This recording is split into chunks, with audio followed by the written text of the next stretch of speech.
Assalamualaikum warahmatullahi wabarakatuh. Sahabat misteri semuanya, apa kabar di kesempatan kali ini? Dan kita kembali berjumpa untuk melanjutkan kisah misteri yang berjudul Dendam Winda. Sebelum kita lanjut ke ceritanya, untuk yang belum subscribe, silahkan berikan terlebih dahulu subscribe-nya. Terima kasih. Dan sekarang langsung kita ke kisahnya. Selamat mengikuti.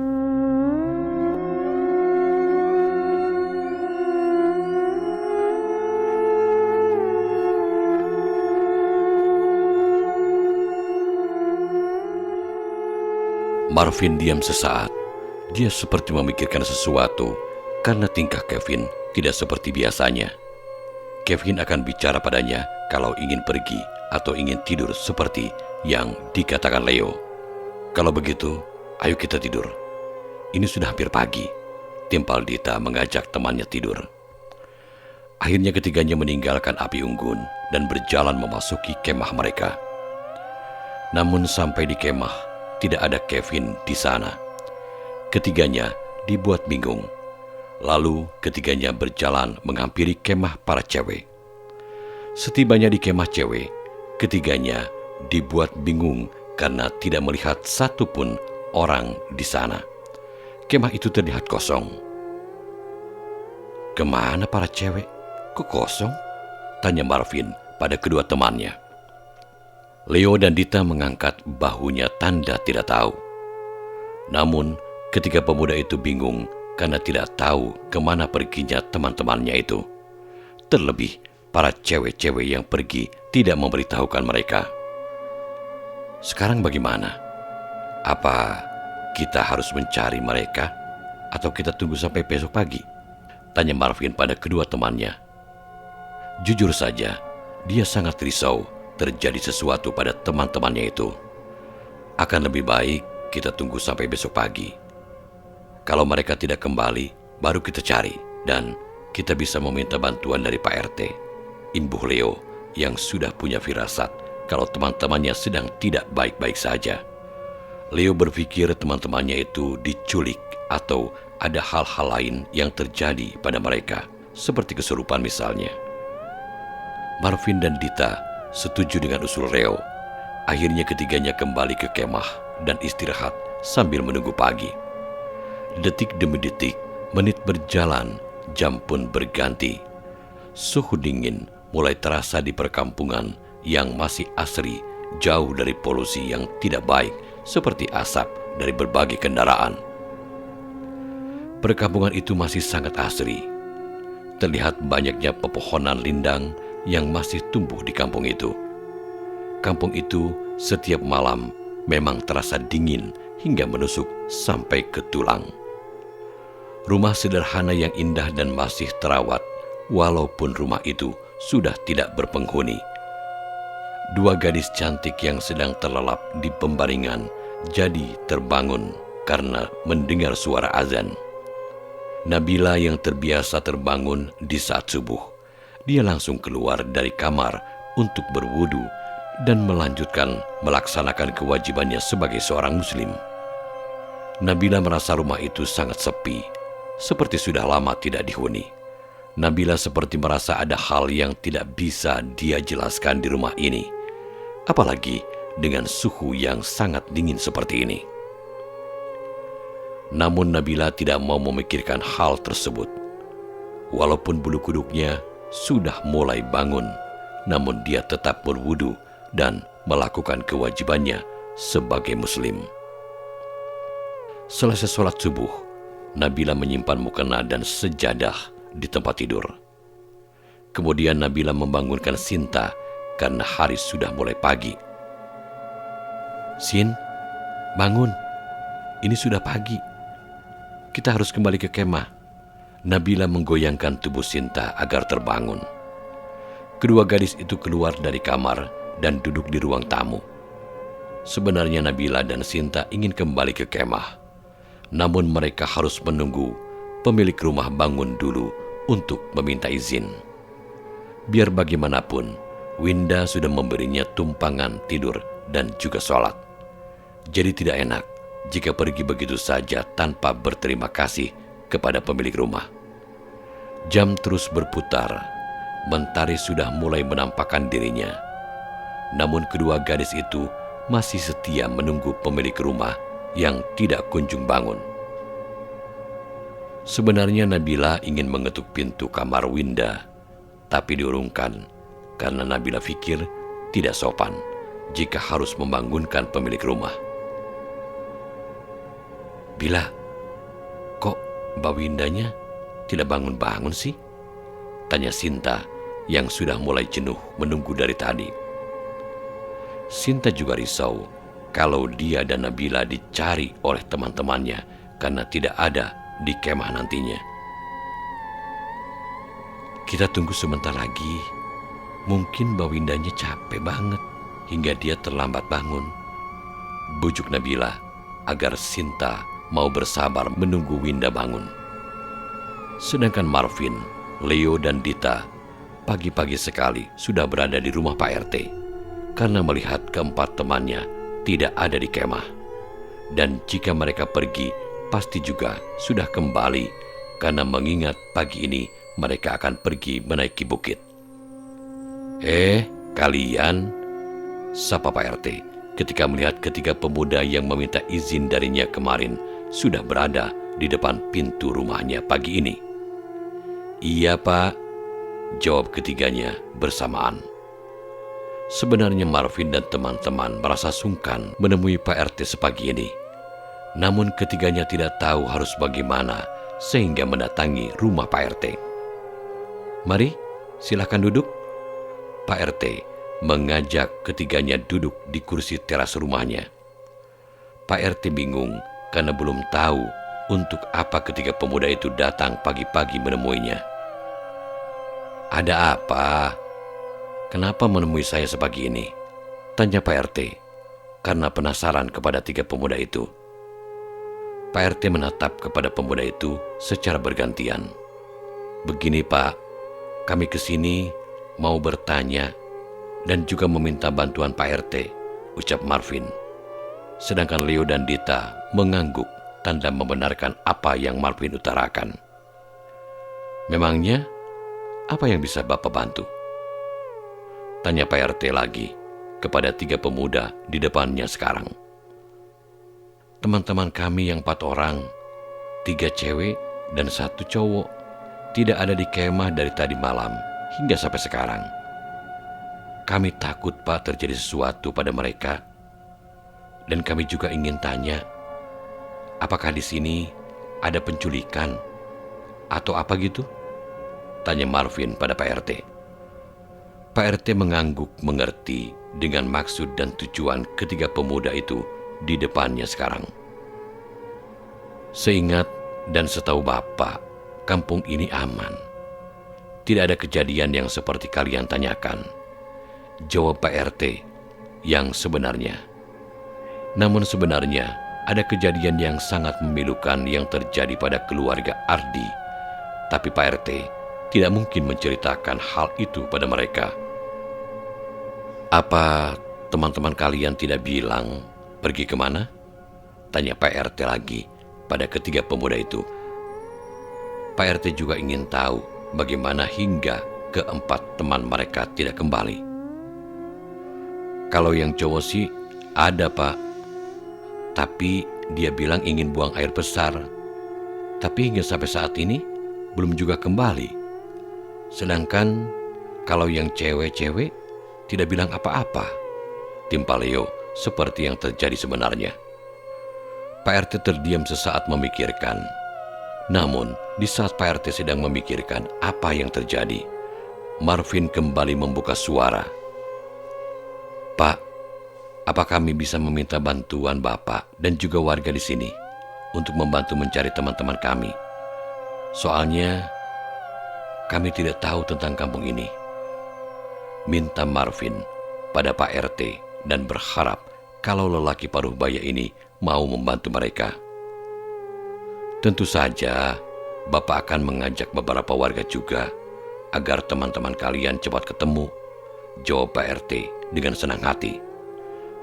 Sedangkan di rumah Winda, Nabila dan Sinta sudah sangat jenuh menunggu. Namun pemilik rumah itu belum juga kelihatan. Tidak lama kemudian terdengar suara pintu terbuka.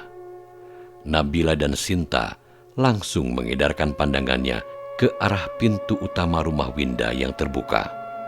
Setelah itu nampak seorang perempuan parubaya sedang memasuki rumah itu. Nabila dan Sinta langsung berdiri hendak menyambut perempuan parubaya itu yang tidak lain adalah Bu Ani. Nabila dan Sinta langsung menghampiri Ibu Ani dan bertanya, "Bagaimana Anda bisa masuk?" Tentu saja Nabila bertanya seperti itu karena dia sudah dari tadi ingin membuka pintu itu, akan tetapi tidak bisa karena pintu itu terkunci. Ibu Ani yang juga bingung dengan keberadaan gadis itu langsung menjawab, "Tentu saja bisa, karena aku punya kuncinya," jawab Bu Ani dengan pikiran bingung. Ibu Ani menelisik kedua gadis yang ada di depannya sekarang, dari ujung rambut sampai ujung kaki. Nabila yang peka dengan tatapan Ibu Ani padanya, dia langsung berkata, "Kami berdua tadi malam menginap di sini, Bu, karena disuruh oleh Mbak Winda. Dan sekarang kami ingin kembali ke kemah. Tapi kami menunggu Mbak Winda untuk pamit belum juga bangun," ujar Nabila jujur dan diangguki oleh Sinta. "Apa?"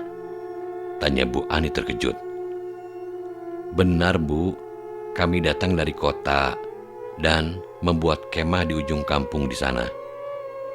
Kami kesini karena menumpang sholat, namun Mbak Winda meminta kami menginap di sini." Saat ini Sinta yang menceritakan dengan detail. Bu Ani sangat terkejut dan bingung dengan ucapan gadis di depannya ini. Kedua gadis ini sedang membicarakan Nak Winda. "Apa mungkin aku salah dengar?" gumam Bu Ani dalam hatinya. Bagaimana tidak menyangka salah dengar? Bu Ani sangat tahu kalau wanita yang mereka sebut tadi sudah tidak ada di rumah ini. Bahkan dia sudah tidak ada di dunia ini. "Tunggu dulu.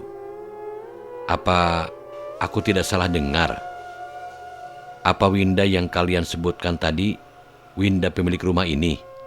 tanya Bu Ani untuk memastikan kalau dia tidak salah dengar. Kedua gadis itu menganggukkan kepala karena keduanya memang benar Winda yang meminta mereka berdua tidur di sini. Bu Ani sangat terkejut. Raut wajahnya berubah pucat seperti orang yang ketakutan. Jika benar apa yang dikatakan oleh gadis ini itu berarti Winda. Tidak mungkin, gumam Bu Ani dalam hatinya. Bu Ani mencoba tersenyum ramah pada kedua gadis itu. Bu Ani juga ingin menanyakan bagaimana Winda yang mereka lihat. Bu Ani langsung menyuruh kedua gadis itu duduk dan juga ingin bertanya tentang apa yang mereka bilang tadi. "Sekarang kalian ceritakan awal mula kalian bisa masuk ke rumah ini dan seperti apa orang yang kalian lihat," minta Bu Ani pada kedua gadis itu agar menceritakan yang sebenarnya. Nabila menarik nafasnya dan mulai bercerita awal mereka datang dan sampai berada di sini. Nabila memulai cerita dari mereka sampai ke kampung ini dan membuat kemah di ujung kampung. Nabila juga menceritakan dia bertemu dengan Winda dan hingga menginap di rumah ini. Setelah mendengar cerita Nabila, Bu Ani menjadi resah, takut, dan juga bingung bercampur menjadi satu. "Kalian percaya atau tidak, itu hak kalian. Sebelum saya bercerita pada kalian, aku ingin bertanya pada kalian berdua. Apa Winda yang kalian lihat tadi malam sama wajahnya kayak itu?" tanya Bu Ani menunjuk foto Winda yang terpajang di dinding.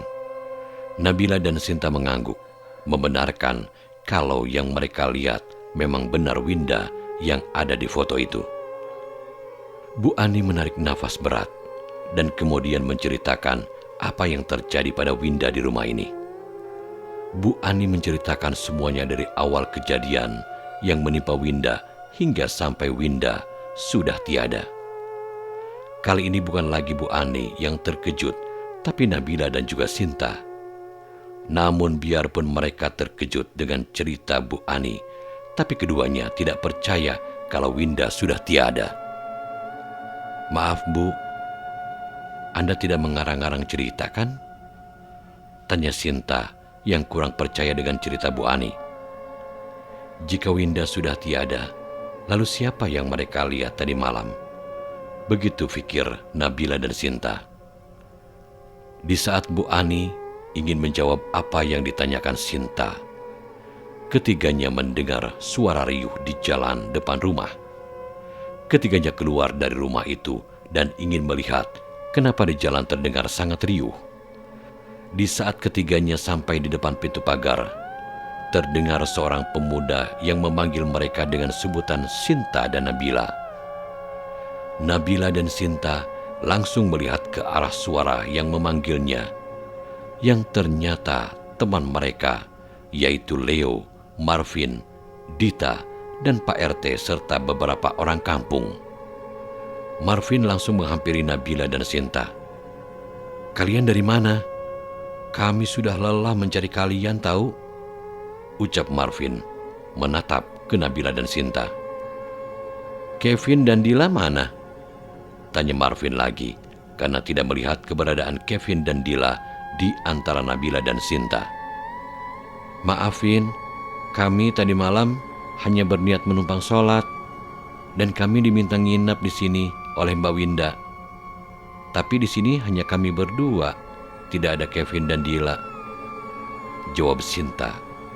Benar adanya. Pak RT dan juga beberapa warga saling pandang satu sama lain karena mendengar penuturan Sinta dan Nabila. "Tadi kalian menyebut nama Winda. Maksud kalian, Winda yang mana?" tanya Pak RT, memastikan apa yang ada di dalam pikirannya saat ini. Begitu juga dengan beberapa warga yang menajamkan telinganya untuk memastikan. "Maksud kami, Mbak Winda yang punya rumah ini," jawab Sinta yang tidak merasa curiga sama sekali.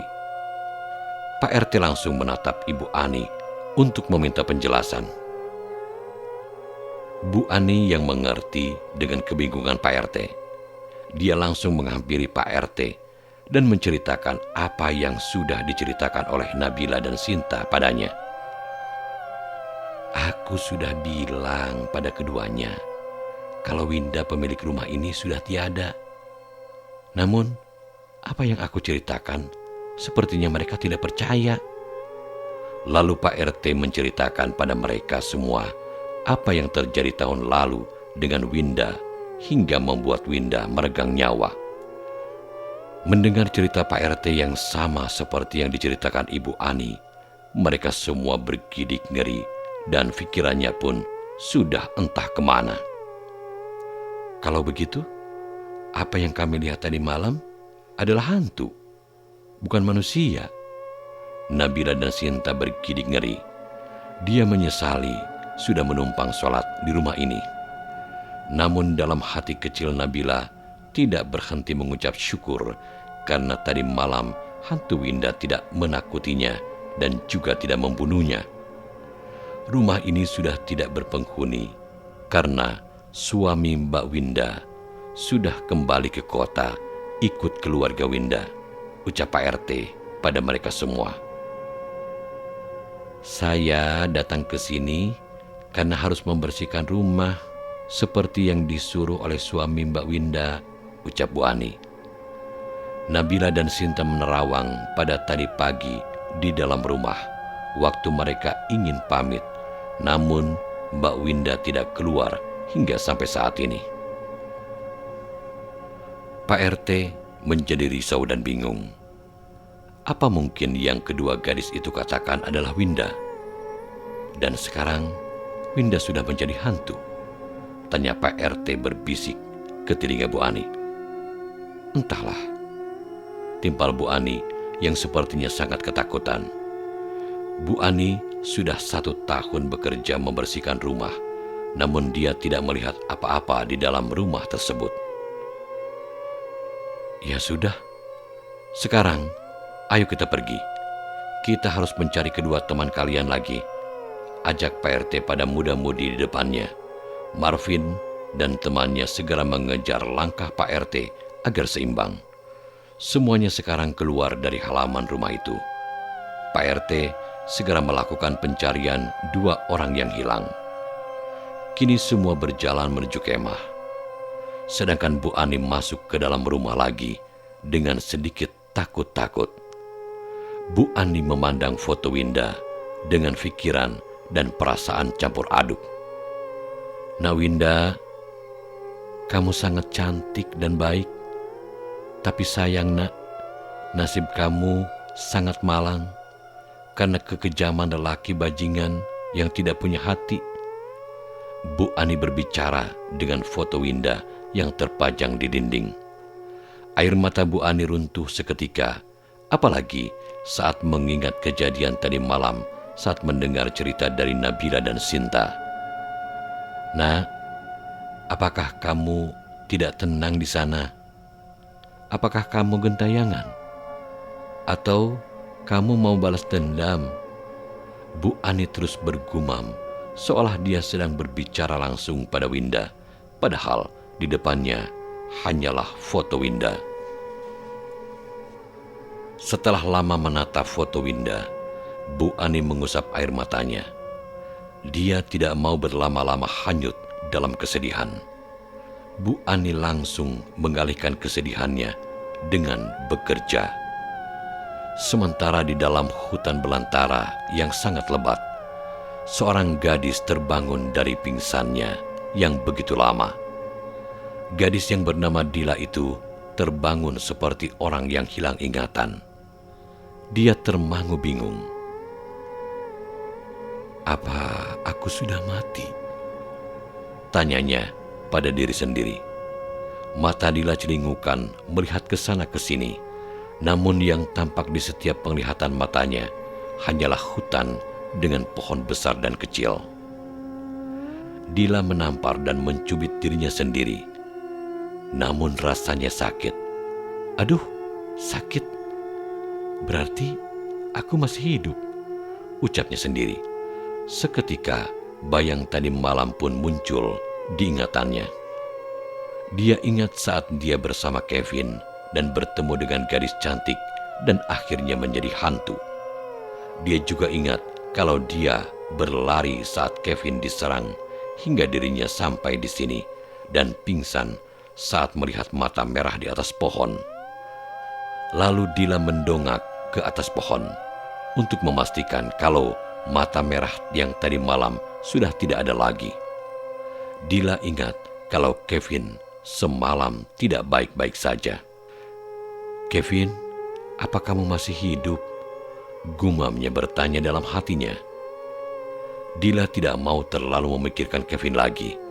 Dia harus mencari cara supaya dirinya bisa keluar dari hutan lebat yang membuat dirinya hampir mati. Dila merogoh sakunya hendak mengambil ponsel. Namun sakunya sudah kosong. Tidak ada lagi ponsel di sakunya. Sial, ponselku juga hilang, gumamnya lagi. Dila menarik nafas pasrah. Dia mulai melangkahkan kakinya melewati hutan demi hutan, ranting demi ranting yang menghadangnya. Gadis yang biasanya tampil seksi, bersih dan glamor itu, namun kini nampak sudah seperti orang gila. Pakaian seksi yang dia pakai sudah banyak sobekan karena terkena ranting. Rambut yang terawat kini sudah menjadi seperti balon yang ingin terbang ke udara. Dan kulit juga penuh darah dan goresan akibat terkena ranting. Dila terus membawa langkahnya, sembari mata melirik ke sana dan kemari. Hatinya tetap waspada pada binatang liar yang dia pikir akan muncul dalam tiba-tiba. Ternyata benar saja, Baru berjalan beberapa meter, seekor ular besar sudah menghadangnya. Dila terperanjat kaget. Dengan spontan, langkah kakinya pun terhenti saking takutnya. "Ma, Pa, tolong aku. Dila takut. Dila janji tidak akan mengulangi perbuatan keji lagi." Dila jadi teringat tentang perbuatannya yang ingin merebut Kevin dari temannya, yaitu Nabila. Dila jadi menyesal telah mengkhianati Nabila. Seandainya dia tidak berniat melakukan perbuatan keji bersama Kevin, dia pasti masih di kemah dan tidak akan mengalami hal seperti ini. "Seandainya aku tidak pergi dengan Kevin, pasti aku tidak akan berada di sini," gumamnya dalam hati menyesali kebodohannya. Dila menyesali semua yang terjadi. Dia berniat kalau bisa keluar dari hutan ini, dia ingin meminta maaf pada Nabila, ingin menjadi wanita yang baik-baik. Dila memohon pada Tuhan, meminta dirinya bisa segera keluar dari hutan ini, atau ada seseorang yang akan menolongnya. Lalu Dila membuka matanya dan melihat ular itu sudah tidak ada lagi. "Terima kasih ya Allah, sudah mengabulkan doaku." Dila mengira kalau doanya sudah dijawab oleh Allah. Dan tidak henti-hentinya Dila berucap syukur, walau dia belum tahu apa dia masih bisa keluar atau tidak dari hutan ini. Sementara di sisi lain, di kemah, semua orang termasuk Pak RT dan juga beberapa warga lainnya terus berjalan mencari Kevin dan Dila. Tidak lama mereka berjalan, Leo melihat ponsel tergeletak di rumput dekat batu besar. Leo segera mengambil ponsel itu dan diikuti oleh yang lainnya. "Marvin, coba lihat. Ini kan ponsel Dila," ucap Leo menyodorkan ponsel itu pada Marvin. Marvin langsung meraih ponsel itu dan mengecek. Ternyata benar, ponsel ini adalah ponsel milik Dila. Seketika saja, semua berkumpul dan saling berkompromi tentang ponsel Dila yang ditemukan oleh Leo tadi. "Berarti Dila pernah di sini," ujar Marvin, dan dianggukan oleh semuanya. Tidak jauh dari tempat itu, seorang warga membawa tali pinggang. "Aku menemukan tali pinggang ini. Apa kalian tahu ini milik siapa?" tanya seorang warga menunjukkan tali pinggang pada Marvin, Leo, dan Dita. Dita langsung membuka suara. "Ini milik Kevin." Dita tahu pasti kalau tali pinggang itu milik Kevin. "Bagaimana kamu tahu itu milik Kevin?" tanya Marvin pada Dita. Marvin ingin benar-benar memastikan kalau itu milik Kevin. "Aku pernah melihatnya," jawab Dita, meyakinkan semua orang yang berada di sana. Kemudian semua yang ada di sini saling menatap, entah apa yang sedang difikirkan oleh semuanya. Setelah hening sesaat karena sibuk dengan pikiran masing-masing, lalu Marvin mulai membuka suara. "Kalau feelingku, terjadi sesuatu pada mereka. Dan lihat, rumput itu seperti sudah diinjak. Itu berarti mereka pergi ke sana." Tunjuk Kevin pada rumput yang rebah karena pijakan. Semua orang membenarkan ucapan Marvin, dan semua saat ini pergi mengikuti jejak kaki Kevin dan Dila di rumput yang dipijaknya.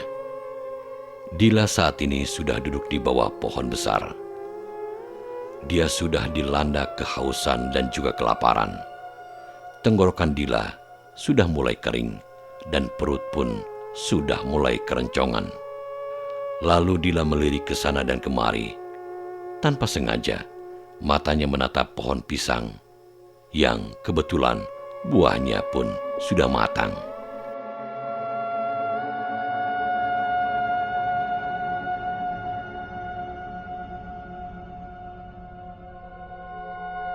Para pecinta misteri yang budiman, bagaimanakah kisah selanjutnya? Ikuti terus ceritanya dalam kisah Dendam Winda. Sampai jumpa.